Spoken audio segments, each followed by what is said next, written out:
Pasukan Rusia terekam menerobos pertahanan militer Ukraina di Kurakovo. Rekaman aksi militer Moskow diunggah di Telegram pada Sabtu 9 November 2024. Dalam keterangan unggahan disebutkan, beginilah momen serangan di Kurakovo, bagaimana pasukan Rusia menerobos pertahanan musuhnya dengan bantuan tank, kendaraan lapis baja, dan juga artileri. Pasukan penyerang Ural dari kelompok pasukan pusat Rusia disebut terus mengembangkan keberhasilannya di persimpangan Arapokrovsky dan Kurakovsky, serta menerobos ke bagian barat.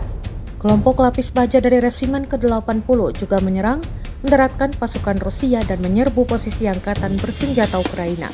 Kemajuan kepercayaan diri angkatan bersenjata Rusia menuju Pokrovsk dan Kurakovo terus berlanjut, jelas narasi unggahan.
Download Tribun X sekarang, menghadirkan lokal menjadi Indonesia.